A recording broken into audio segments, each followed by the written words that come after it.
Alors, bonjour à tous, merci d'être venus assister à ma soutenance de thèse intitulée Interaction entre espèces en plantation mélangée forestière et agroforestière. J'ai eu la chance de pouvoir conduire mes travaux de recherche au sein de l'UMR Sylvain et d'être encadrée par Nicolas Marron et Pierrick Priot. Alors, pour rentrer assez rapidement dans le vif du sujet, les forêts sont les écosystèmes les plus représentés sur Terre. En 2020, elles couvraient près de 35% de la surface du territoire européen, soit environ 230 millions d'hectares, et un tiers du territoire français, soit environ 17 millions d'hectares.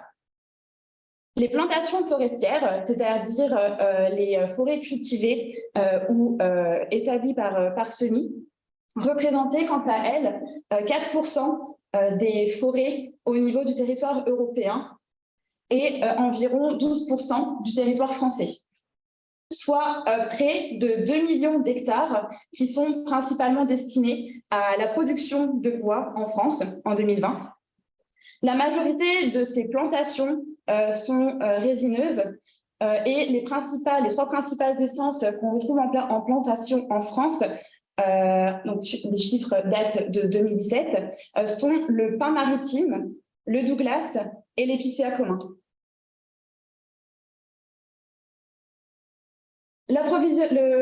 Aujourd'hui, la production de bois fait face à deux défis majeurs, dont le premier concerne l'approvisionnement en biomasse pour le bois énergie, donc pour les énergies renouvelables. Et justement, en 2020, le bois énergie représentait un tiers des énergies renouvelables en France.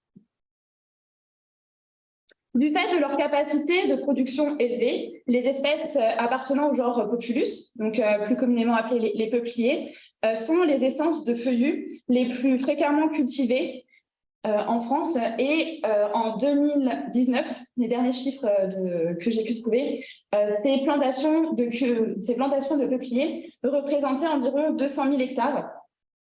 Et parmi ces plantations de peupliers, on retrouve des plantations qui sont denses à très denses pour justement répondre à cette problématique d'approvisionnement accru en biomasse pour les énergies renouvelables. Ici, par exemple, on a une plantation de peupliers avec une densité de 2000 arbres par hectare. On retrouve également les peupliers en agroforesterie. Donc, les peupliers en agroforesterie, c'est-à-dire qu'on associe ces peupliers avec une culture agricole. Et on considère, les derniers chiffres que j'ai pu trouver concernant ces plantations de peupliers en agroforesterie datent de 2005. Et à savoir que ces plantations en agroforesterie représentaient un tiers des plantations totales des plantations totales de peupliers. Le problème, c'est que ces plantations de peupliers sont souvent dans des systèmes denses et sont reconnues pour appauvrir les sols du fait notamment de l'export assez fréquent de biomasse. Et on est confronté donc à un deuxième défi majeur qui concerne en fait la concurrence pour l'utilisation des terres. Puisque en Suède, par exemple, il a été montré que les plantations de peupliers avaient tendance à mieux réussir sur des terres agricoles aux bonnes propriétés chimiques et physiques par rapport à des terres forestières. Ainsi, les plantations mélangées peuvent être une alternative intéressante aux monocultures, puisqu'on suppose des interactions positives entre les espèces qui sont associées. Environ 16% des plantations seulement sont en mélange en France. Et si on devait définir ce que c'est une plantation mélangée, c'est l'association de deux espèces au moins au sein du peuplement et dont l'essence principale, l'espèce principale, ne représente pas plus de 80% du peuplement. On peut retrouver donc deux types de plantations mélangées, donc à savoir les mélanges forestiers et la foresterie que je viens de vous présenter, où on associe donc sur une même surface arbres et culture.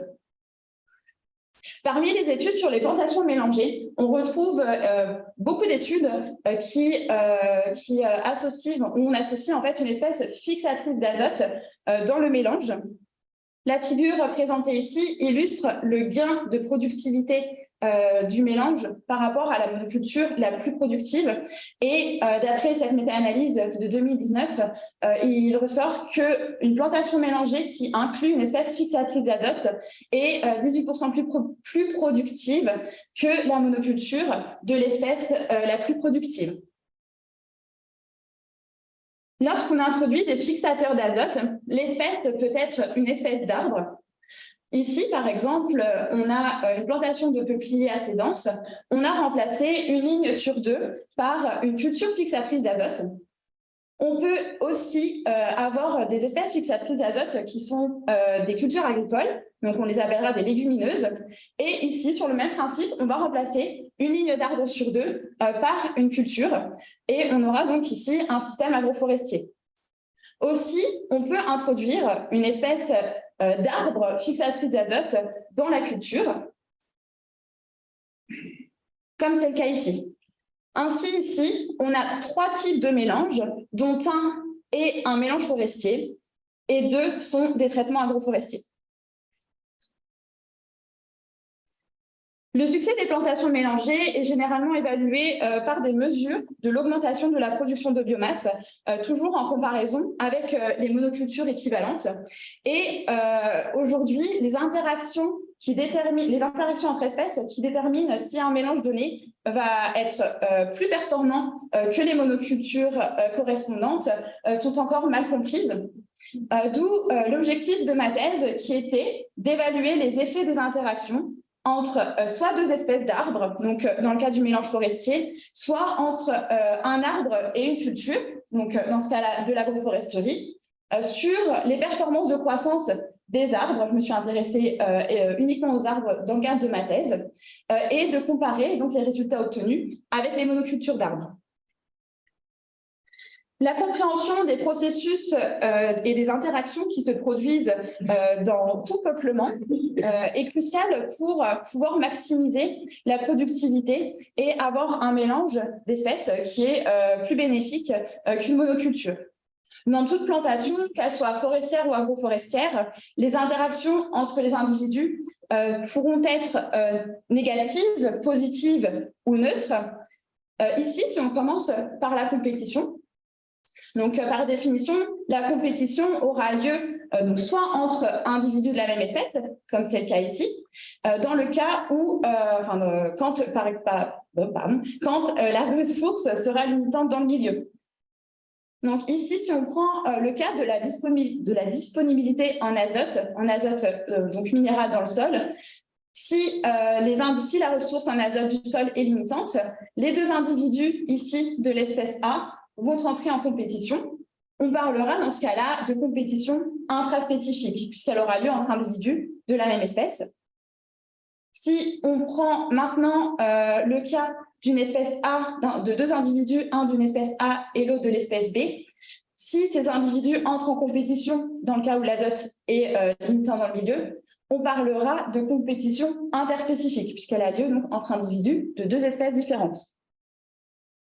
Généralement, il est admis que la compétition intraspécifique, donc en monoculture, va être plus élevée que la compétition interspécifique en plantation mélangée, car on suppose que les individus d'une même espèce auront des besoins similaires au sein du peuplement et donc vont concourir plus facilement que 2 espèces différentes aux traits structurels différents pour une même ressource.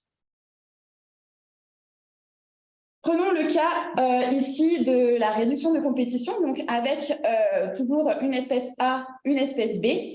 On parlera de réduction de compétition lorsque l'espèce B associée à l'espèce A va pouvoir utiliser soit une autre ressource, comme ici par exemple l'azote atmosphérique, quand cette espèce est une espèce fixatrice d'azote. Donc ici, l'espèce A et l'espèce B vont d'abord être en compétition pour l'azote minéral du sol.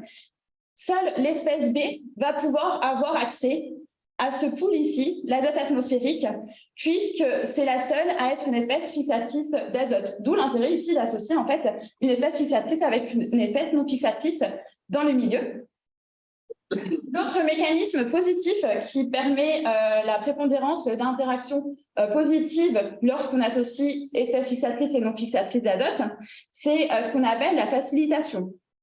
Donc, elle aura lieu lorsque, ici, l'espèce B va augmenter la ressource en azote minéral du sol, et cela se produira notamment lorsque cette espèce va privilégier cette ressource-là en azote. Dans le cadre de mes travaux de thèse, l'hypothèse générale était, du fait notamment de la présence d'une espèce fixatrice d'azote dans les mélanges, que les interactions positives, donc de réduction de compétition et de facilitation entre les espèces, allaient permettre une performance accrue des plantations en mélange, comparativement donc à chaque fois au système de monoculture. Donc, quand on s'intéresse le plus près aux hypothèses, lorsque nous comparons les parcelles en mélange aux monocultures, on suppose que l'azote fixé par l'espèce fixatrice d'azote va profiter à l'espèce non fixatrice d'azote. Ici, pardon, la flèche devrait être ici. À savoir donc le peuplier, puisqu'on s'intéresse à l'arbre dans le cadre de mes travaux. Et que cet azote supplémentaire va donc bénéficier à la croissance des peupliers, ce qui permettra une meilleure utilisation des ressources aériennes et également souterraines. Mes travaux de thèse ont été conduits sur le site expérimental qui est à même pas de 5 minutes, situé sur la ferme expérimentale de la Buzule. Nous nous sommes intéressés à 2 espèces d'arbres, le peuplier, Populus deltoides nigra, et à l'aulne glutineux, Alnus glutinosa. Et les cultures agricoles étaient donc la luzerne, espèce fixatrice d'azote, pour la période de 2014 à 2018, puis le trèfle de 2018 jusqu'à 2022. Pour l'espèce non fixatrice d'azote, on avait des céréales, puis ces céréales ont laissé la place à une prairie temporaire depuis 2017. Dans les parcelles forestières, on est à une densité de 2000 arbres par hectare. Donc la figure, l'image que je vous ai présentée tout à l'heure représentait justement le cas de la parcelle de la Buzule, parcelle forestière de la Buzule, et les parcelles agroforestières où une ligne d'arbres a été remplacée, une ligne d'arbres sur 2 a été remplacée par la culture, sont à une densité de 1000 arbres par hectare. Et on a tous les traitements qui sont répétés sur 3 blocs. Donc, concernant les traitements, on a donc les 2 monocultures d'arbres respectives, une monoculture de peuplier, une monoculture d'aulne, un mélange forestier qui associe donc ces 2 espèces, l'aulne étant l'espèce fixatrice d'azote et le peuplier l'espèce non fixatrice. On a un premier système agroforestier, peuplier, luzerne, succession avec le trèfle, et un deuxième système agroforestier, aulne, céréales, graminées. Et donc, l'approche expérimentale était la suivante, comparaison de 2 types de mélanges, agroforestier au nombre de 2, forestier, ici, mélange forestier, aulne, peuplier, versus donc les monocultures d'arbres. Le succès des plantations mélangées est généralement évalué par des mesures de l'augmentation de la production de biomasse par rapport aux monocultures équivalentes. Au cours de mes travaux, j'ai estimé l'augmentation de la production de biomasse par des mesures de performance de croissance à travers les mesures en hauteur et en diamètre que je vous présenterai tout de suite après. Et cette productivité va être étroitement liée à certains déterminants qui sont notamment l'efficience d'utilisation de l'eau, l'occupation de l'espace aérien par la canopée et donc l'interception de la lumière, et également l'efficience d'utilisation de l'azote. Alors, je me suis particulièrement intéressée donc, aux effets de l'espèce non fixatrice sur, aux effets de l'espèce fixatrice d'azote sur l'espèce non fixatrice. Donc, l'exposé qui va suivre va présenter essentiellement les résultats pour les peupliers. Alors, intéressons-nous aux performances de croissance des arbres. L'objectif de cette première étude, qui a été publiée en 2021, était d'évaluer les effets de l'association d'espèces, donc dans les différents mélanges, et de comparer sur les performances de croissance des arbres et de comparer donc à chaque fois à la monoculture.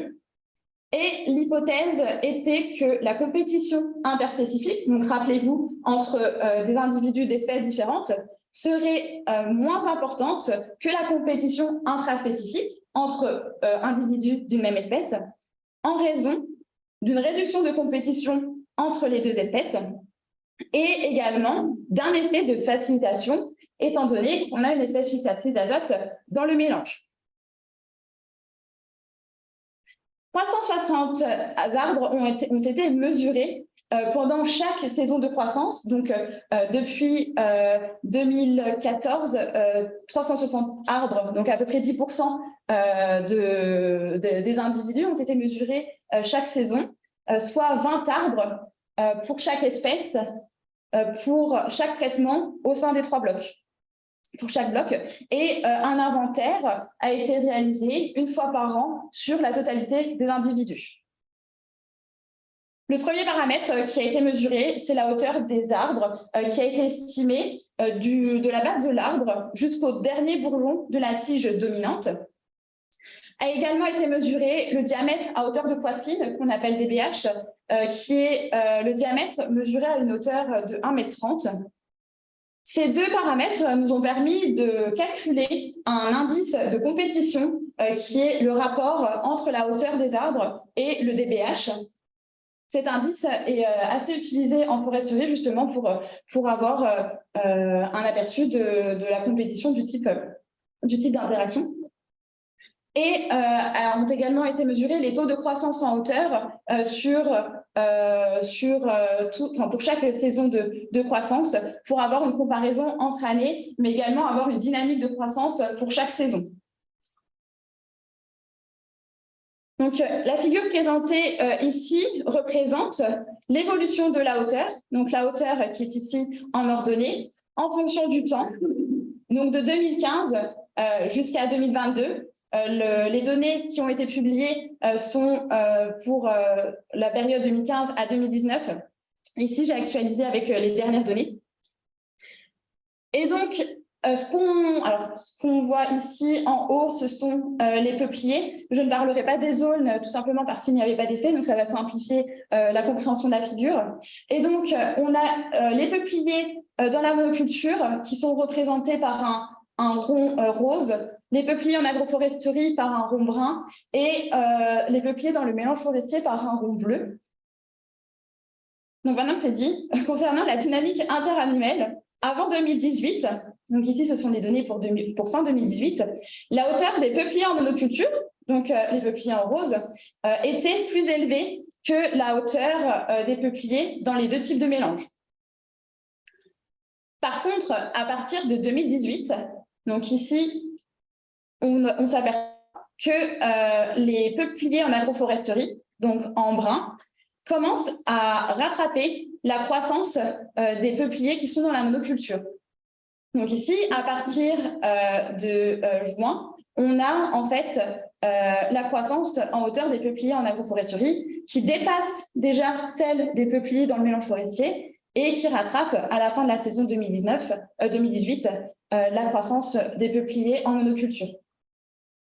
Puis, en 2019, la croissance en hauteur des peupliers dans l'agroforesterie était significativement plus élevée que d'abord les peupliers dans le mélange forestier et puis les peupliers qui étaient dans la monoculture.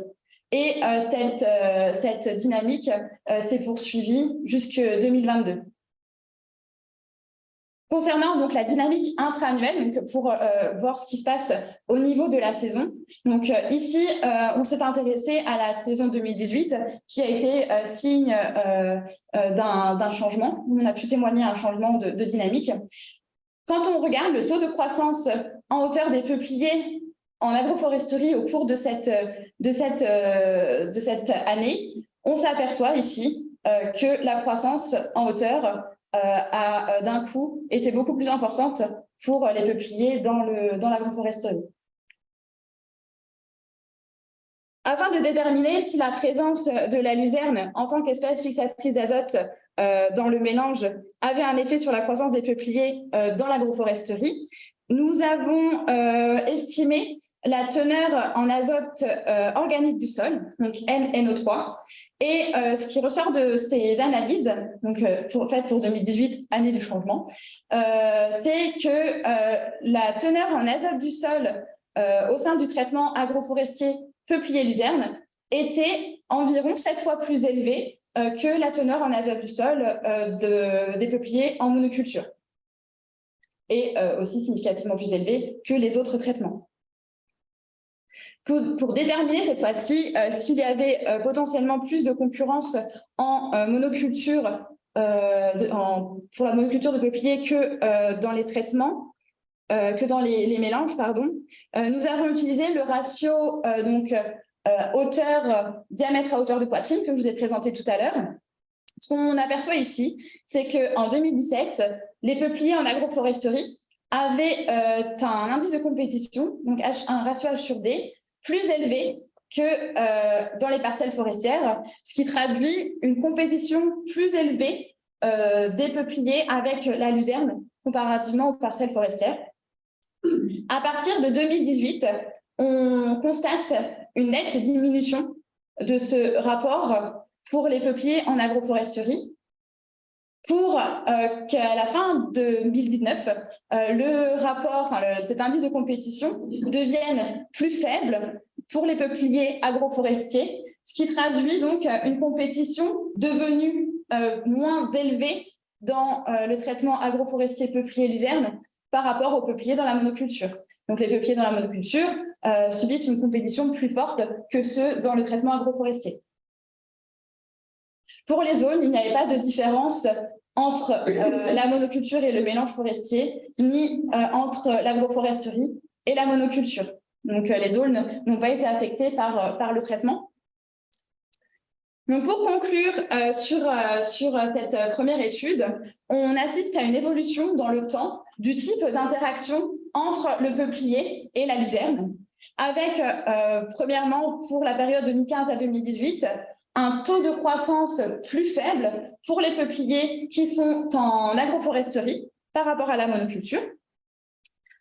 On suppose que cela est dû à la présence de la luzerne, qui est une espèce, qui est une culture avec un potentiel concurrent assez important, parce qu'elle peut développer des racines assez importantes.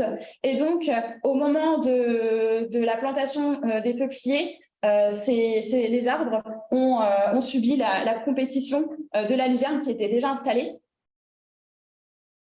Donc, pour la période 2015 à 2018, on est sur une compétition prédominante, alors qu'à partir de 2018, on assiste à un changement, donc avec un taux de croissance des peupliers qui devient plus important en agroforesterie que dans la monoculture, avec également une compétition interspécifique plus faible que la compétition intraspécifique. Et donc, cette fois-ci, la présence de la luzerne puis de la succession avec le trèfle a permis, comme on a pu le voir avec les teneurs en azote du sol, une augmentation de sa quantité dans le sol, ce qui a pu donc bénéficier à la croissance des peupliers en agroforesterie. Aussi, une rangée d'arbres sur 2 ayant été remplacée par la culture, il y a donc une réduction de la compétition pour la lumière, puisque une rangée a été remplacée par la culture et non pas par une espèce d'arbre. Donc, on passe d'une compétition prédominante à des mécanismes d'interaction positive, comme donc ici la facilitation et la réduction de compétition. Donc, une croissance améliorée après 6 années de croissance dans le traitement agroforestier peuplier luzerne trèfle, avec une diminution de l'indice de compétition. Pour les peupliers dans le mélange forestier, la croissance était négativement impactée et il n'y a pas eu d'effet du traitement sur la croissance des zones. Donc, des performances de croissance des peupliers améliorées en agroforesterie après 6 années de croissance. Je vais maintenant vous présenter les principaux résultats obtenus et qui concernent l'efficience d'utilisation de l'eau des peupliers et qui a fait l'objet d'une deuxième publication en 2022. L'hypothèse principale était qu'on assisterait à des interactions positives qui allaient permettre une amélioration de l'efficience d'utilisation de l'eau des peupliers. Dans cette étude, on a considéré uniquement les peupliers, comme on s'intéresse à l'effet de l'espèce fixatrice sur l'espèce non fixatrice, et en plus, les zones auraient été trop petites en diamètre pour pouvoir les équiper de certains matériels que je vais vous présenter. Donc, on a estimé l'efficience d'utilisation de l'eau à plusieurs échelles. À l'échelle foliaire, on a estimé ce qu'on appelle l'efficience d'utilisation de l'eau intrinsèque pour 6 peupliers par traitement, une fois par mois, de juin à septembre 2020. Et donc, l'efficience d'utilisation de l'eau intrinsèque, qui est une mesure instantanée, est calculée comme étant l'assimilation de CO2 à lumière saturante que l'on obtient à travers des mesures d'échange gazeux foliaire sur la conductance stomatique qu'on obtient également à l'aide de ces mesures d'échange gazeux. On a également estimé l'efficience d'utilisation de l'eau à l'échelle de l'arbre, et là on parlera d'efficience de transpiration, donc WUET, qui est une mesure intégrée sur une période plus longue, puisqu'on l'a estimé pour une période allant de juin à septembre, donc juste après le déconfinement. Et cette efficience de transpiration, donc, qui est une mesure intégrée sur la saison de croissance, a été estimée comme étant l'accroissement en biomasse et calculé à l'aide d'équations allométriques sur la transpiration cumulée que l'on a obtenue par l'intermédiaire de mesures de flux de sève qui ont pris les mesures de transpiration en continu, donc pour la période de juin à septembre. Donc, passons au résultat maintenant. Le graphique suivant présente pour l'échelle foliaire l'évolution de l'efficience de transpiration intrinsèque qui est ici en ordonnée en fonction du temps, donc pour juin à septembre. Ce qu'on a constaté, c'est que l'efficience d'utilisation de l'eau intrinsèque était plus élevée en agroforesterie qu'en monoculture sur l'ensemble de la période. C'est-à-dire que les petites différences observées chaque mois ont permis de mener à ce résultat, donc une efficience d'utilisation de l'eau à l'échelle foliaire plus élevée en agroforesterie, donc une meilleure efficience d'utilisation de l'eau dans ce traitement par rapport à la monoculture. Ici est représentée à l'échelle de l'arbre l'efficience de transpiration. Donc, j'ai oublié de le dire juste avant, mais en agroforesterie, les peupliers agroforestiers sont représentés par une couleur gris foncé, une couleur gris clair pour les peupliers dans le mélange forestier et la monoculture, enfin, tout à droite. Donc ici, on a une mesure pour l'ensemble, on a un résultat pour l'ensemble de la période de juin à septembre 2020. Et ce qu'on observe, c'est qu'on a une efficience de transpiration qui est plus élevée dans le mélange forestier, donc une meilleure efficacité d'utilisation de l'eau pour les peupliers en mélange forestier. Et également aussi une efficience d'utilisation de l'eau plus élevée en agroforesterie, donc par rapport à la monoculture. Donc quand on regarde ces résultats, on a une efficience d'utilisation de l'eau qui est 3 fois plus élevée dans le mélange forestier par rapport à la monoculture. Donc, les arbres utilisent plus efficacement l'eau. Et la différence est, ici, on a une efficience de transpiration 2 fois plus élevée en agroforesterie qu'en monoculture. Donc, le résultat majeur de cette étude, c'est que les peupliers qui sont en situation de mélange utilisent l'eau plus efficacement puisqu'ils ont une efficience d'utilisation de l'eau plus élevée qu'en monoculture. Généralement, dans la littérature, il est constaté qu'une augmentation de l'efficience d'utilisation de l'eau est observée en réponse à une diminution de la disponibilité en eau dans le système. Seulement, nous, au niveau de la parcelle expérimentale, il n'y avait pas de limitation en eau. En effet, les valeurs minimales ici de potentiel hydrique de base et valeur supérieure, maximale, n'indique pas en fait de limitation en eau dans le milieu. Donc, une augmentation de WE n'est dans notre cas pas due à un manque en eau dans le milieu. Aussi, dans la littérature, il est admis qu'un apport en azote plus important dans les mélanges comme monoculture peut conduire à une augmentation de l'efficience d'utilisation de l'eau. Seulement, il n'y avait pas de différence dans notre cas de teneur en azote des feuilles entre les peupliers en mélange et ceux en monoculture. Ainsi, on suppose que ces différences d'efficience d'utilisation de l'eau sont liées à une plus grande disponibilité en lumière, donc à une meilleure interception de la lumière, du fait notamment d'une densité de plantation plus faible en agroforesterie que dans les parcelles forestières.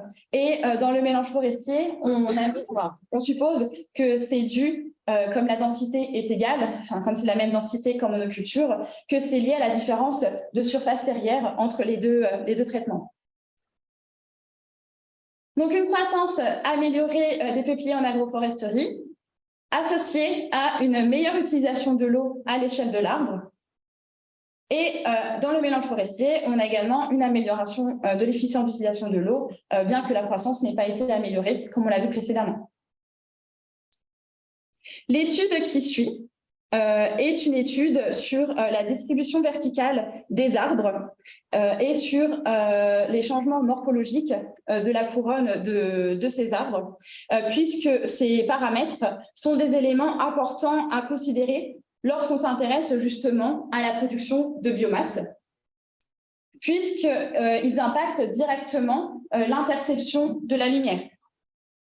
La question à laquelle nous avons tenté de répondre, c'est que les performances de croissance accrues que l'on a pu observer précédemment en agroforesterie étaient associées à une meilleure occupation de l'espace par les arbres, associée à une meilleure interception de la lumière.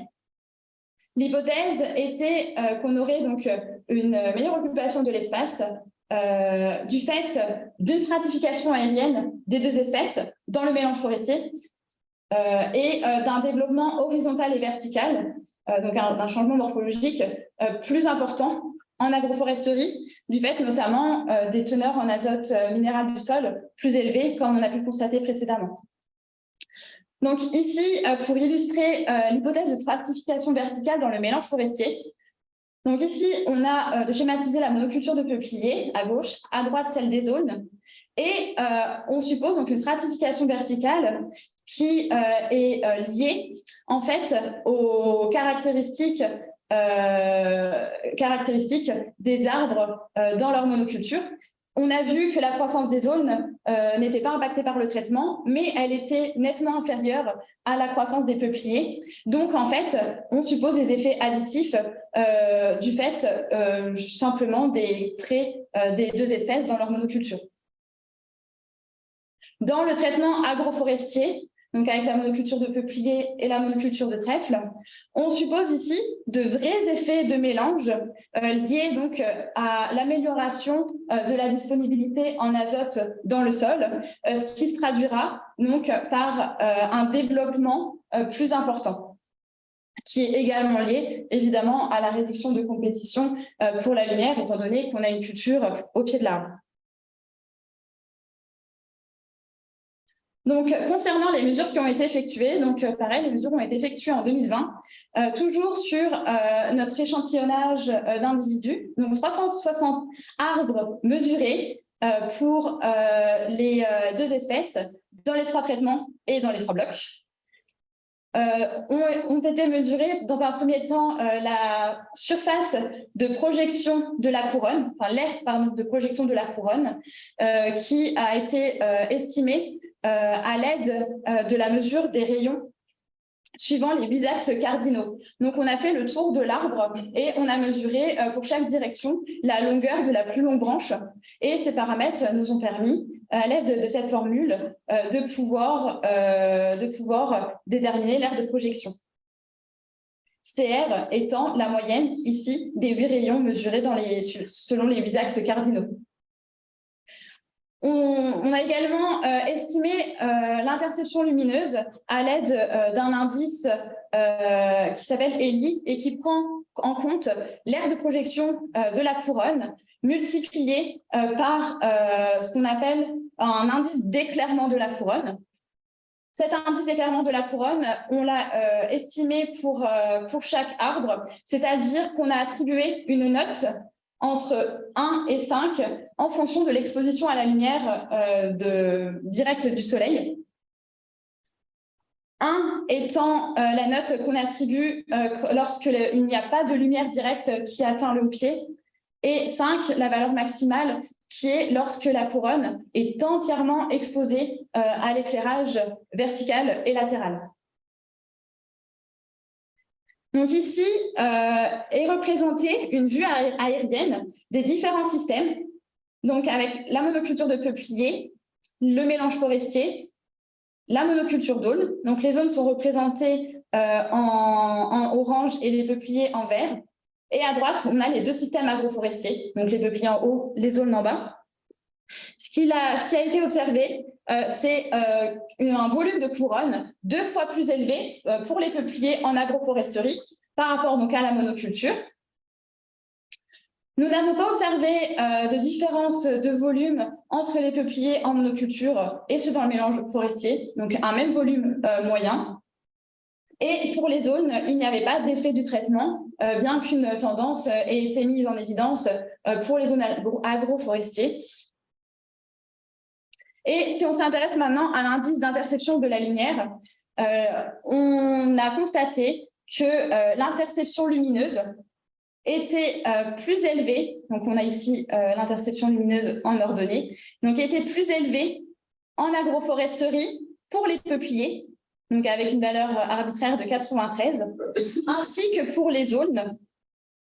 Donc l'interception lumineuse était plus élevée en agroforesterie par rapport aux monocultures des 2 espèces. Et il n'y avait pas de différence après entre le mélange forestier et la monoculture pour chacune d'elles. Ce qu'on peut conclure de cette étude, c'est qu'après 7 saisons de croissance, les peupliers en association avec une légumineuse, donc luzerne, succession trèfle, ont bénéficié de vrais effets de mélange. Cela s'est traduit par un changement dans la taille et l'architecture de la couronne des peupliers agroforestiers, associé à une interception de la lumière plus élevée comparativement aux parcelles forestières. Donc une compétition intraspécifique plus élevée, donc compétition entre individus de la même espèce plus élevée que la compétition interspécifique. Cela a été dû à un effet de facilitation dû à la présence donc, de l'espèce fixatrice d'azote qui a, comme on l'a vu précédemment, augmenté la disponibilité en azote dans le milieu et a bénéficié à la croissance et au développement des peupliers, mais également à la réduction de compétition, une rangée de peupliers sur 2 ayant été remplacée par le trèfle. Aussi, ce qu'on observe ici, c'est un processus d'élagage naturel, c'est-à-dire que les peupliers en monoculture, du fait de la compétition importante qui s'exerçait entre individus, ont naturellement commencé à éliminer les premières branches vivantes, ce qui est classique lorsque la compétition devient importante. Chose qui n'a pas été observée dans l'agroforesterie, ce qui traduit vraiment une réduction de compétition dans le traitement agroforestier. En revanche, les peupliers n'ont pas bénéficié de vrais effets de mélange, mais simplement d'effets additifs liés aux caractéristiques déjà existantes des 2 espèces. Et donc, s'il y avait de l'azote qui était fixé par l'aulne, il n'est peut-être pas encore suffisant pour profiter et bénéficier aux peupliers.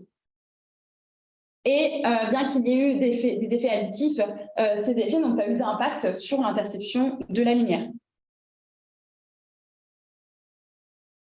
Donc ici, on a une amélioration de l'interception lumineuse dans les 2 traitements agroforestiers liés à un effet de facilitation et à une réduction de compétition en agroforesterie, peuplier, luzerne, trèfle, et lié simplement à une réduction de compétition pour les zones en agroforesterie. et pas d'effet, pas de modification de l'interception lumineuse par rapport à la monoculture dans le mélange forestier. Donc, les performances de croissance accrue des peupliers en agroforesterie, qu'on a pu voir lors de la première étude, étaient associées donc, à une efficience d'utilisation de l'eau plus élevée, ainsi qu'à une meilleure interception de la lumière par rapport à la monoculture. Donc, pour terminer avec la présentation des résultats, la dernière question à laquelle nous sommes intéressés était les effets des mélanges avec une espèce fixatrice d'azote sur l'efficience d'utilisation de l'azote des peupliers. Et l'hypothèse était que les peupliers auraient une efficience d'utilisation de l'azote plus faible en raison d'un effet de facilitation, donc toujours grâce à la présence de l'espèce fixatrice d'azote. Donc, l'efficience d'utilisation de l'azote a d'abord été estimée à l'échelle foliaire, donc pour 6 peupliers et 6 aulnes par traitement à l'été 2021. Donc, à l'échelle foliaire, on parlera d'efficience d'utilisation de l'azote photosynthétique qui est calculée comme étant l'assimilation nette de CO2 à lumière saturante sur la teneur en azote par unité de surface foliaire. Et donc, ces mesures sont des mesures aussi instantanées qu'on obtient par des échanges gazeux foliaires. À l'échelle de la parcelle unitaire, on parlera d'efficience d'utilisation de l'azote définie comme étant la productivité primaire nette aérienne qu'on obtient à l'aide d'équations allométriques, comme pour l'efficience d'utilisation de l'eau. Et donc, c'est production primaire nette sur le produit de la masse de litière et de sa concentration en azote. Donc, les principaux résultats étaient donc à l'échelle foliaire ici, avec la PNE, donc efficience photosynthétique. Donc, toujours les peupliers en gris foncé dans l'agroforesterie, mélange forestier en gris clair, et en blanc les peupliers dans la monoculture. Pardon, ici les peupliers dans la monoculture. Les aulnes sont à gauche. Donc ici, la seule chose qui a été observée, c'est que l'efficience d'utilisation de l'azote était significativement plus faible pour les aulnes que pour les peupliers. Et cela est attribué généralement au caractère fixateur d'azote de l'aulne. Une efficience plus faible étant liée à une concentration en azote foliaire plus importante. Il n'y avait pas, pour les deux espèces, de différence entre les deux traitements, entre les 3 traitements. À l'échelle de la parcelle unitaire, l'efficience d'utilisation de l'azote était significativement plus élevée pour les peupliers dans le mélange forestier, comparativement donc, aux 2 autres traitements, où il n'y avait pas de différence pour ces derniers. Où il n'y avait pas donc, de différence entre ces derniers. Et pourquoi? On a regardé ce qu'on appelle le ratio C/N, qui est généralement utilisé pour avoir une idée sur la vitesse de recyclage des nutriments. Et ce qu'on a constaté, c'est que le rapport C/N était plus élevé pour les peupliers dans le mélange forestier, ce qui traduit ici une disponibilité en azote plus faible dans le mélange forestier, et ce qui explique l'efficience d'utilisation de l'azote plus élevée, comme vu précédemment. Donc, pas de changement d'efficience d'utilisation de l'azote, pas de différence entre agroforesterie et monoculture pour les peupliers, et une efficience d'utilisation de l'azote plus élevée dans le mélange forestier. Donc, plusieurs conclusions importantes peuvent être tirées de ce travail, qui contribue à améliorer notre compréhension des effets des interactions entre espèces sur différents déterminants de la productivité. Tout d'abord, en ce qui concerne les interactions dans le traitement agroforestier peuplier luzerne trèfle, on a pu assister à des interactions positives à la fois de facilitation, et étant donné qu'il y a une amélioration de la disponibilité en azote dans le milieu, dans ce traitement, associée à une réduction de compétition, comme on a pu le voir, notamment pour la lumière. Donc, des interactions positives simultanément à l'œuvre et prédominantes après 6 années de croissance. En revanche, pour les peupliers dans le mélange forestier peuplier-aulne, nous n'assistons pas a un effet de facilitation, ou du moins s'il y a de l'azote qui est fixé, celui-ci n'est pas suffisant pour bénéficier au peuplier et lui permettre d'avoir de meilleures performances de croissance. Donc ici, pas d'effet de facilitation. Et bien qu'il y ait, semble-t-il, enfin bien qu'il y ait une stratification, il n'y a pas, semble-t-il, de réduction d'amélioration, enfin cette réduction de compétition qui est potentiellement liée à la stratification ne permet pas de meilleures performances de croissance des arbres. Les deux différents mélanges, les peupliers ne répondent pas de la même façon en fonction de l'espèce avec laquelle ils sont associés. Et cela peut être lié dans un premier temps au fait que l'aulne fixe moins d'azote de manière générale que la luzerne ou le trèfle, comme on peut le voir ici. Donc l'aulne fixe entre 40 et 320 kg d'azote par hectare et par an. La luzerne et le trèfle, on peut aller jusqu'à 350, voire 545.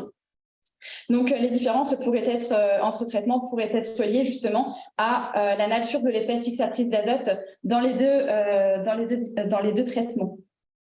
Ce qui indique aussi que ça pourrait être intéressant de pouvoir à l'avenir estimer la part de l'azote qui provient de la fixation symbiotique pour à la fois mettre en évidence cet effet de facilitation-là dans le traitement agroforestier peuplier luzerne, mais également supporter notre hypothèse que la nature, enfin le type d'espèce peut justement entraîner des meilleures performances ou non de l'espèce associée. Je vous remercie de votre attention.